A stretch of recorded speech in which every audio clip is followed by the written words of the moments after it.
Hello guys, இன்னைக்கு ஒரு குட்டி மினி விலாக் தான் வந்து பார்க்க போகிறோம். சண்டே மார்னிங் நான் காலைல எழுந்திரிக்கும் போதே வந்து பார்த்திங்கன்னா சாரல் மழை தான் வந்து பெஞ்சிட்டு இருந்தது. இருக்கிற குளிரில் இது வேற தேவையா அப்படின்ற மாதிரி தான் வந்து தோணுச்சு. மார்னிங் நான் எழுந்திரிச்சதே ஒரு 7:30க்கு மேலே தான் எழுந்து நான் ஃபேஸ் வாஷ்லாம் பண்ணிவிட்டு அதுக்கப்புறம் ஒரு 8 மணிக்கு மேலே தான் வந்து பார்த்திங்கன்னா மார்னிங் ரொட்டீனே நான் வந்து ஸ்டார்ட் பண்ணேன். எனக்கு நல்லா வந்து கோல்டு பிடிச்சிருக்கு. அதனால் வந்து காஃபி எதுவும் குடிக்க வேணாம்னு சொல்லிட்டு நல்லா இஞ்சி தட்டி போட்டு பால் மட்டும்தான் அன்றைக்கி வந்து நான் எனக்கு எடுத்துக்கிட்டேன்.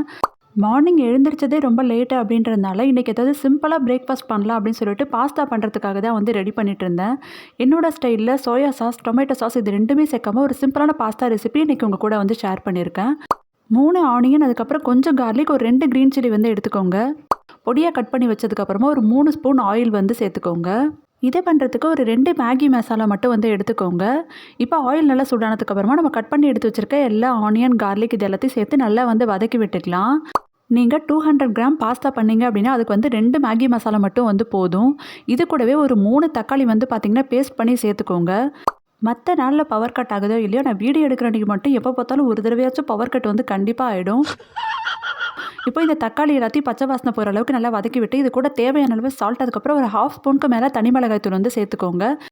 இப்போ இது கூடவே நம்ம எடுத்து வச்சிருக்க இந்த மேகி மசாலாவையும் சேர்த்துட்டு ஒரு 1 மினிட்க்கு நல்லா குக் பண்ணதுக்கப்புறமா நம்ம வேக வச்சு எடுத்து வச்சிருக்க பாஸ்தாவே இதில் வந்து சேர்த்து நல்லா வந்து மீடியம் ஃப்ளேமில் வச்சுட்டு வந்து கிளறி விட்டுக்கோங்க. இதுதான் வந்து பார்த்திங்கன்னா என்னோட ஸ்டைலில் நான் பண்ணுற ஒரு சிம்பிளான பாஸ்தா ரெசிபி.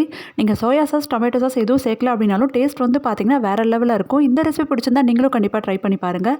அண்ட் இதே மாதிரி வீடியோஸ் பார்க்க மறக்காமல் நம்ம சேனலையும் சப்ஸ்கிரைப் பண்ணிக்கோங்க.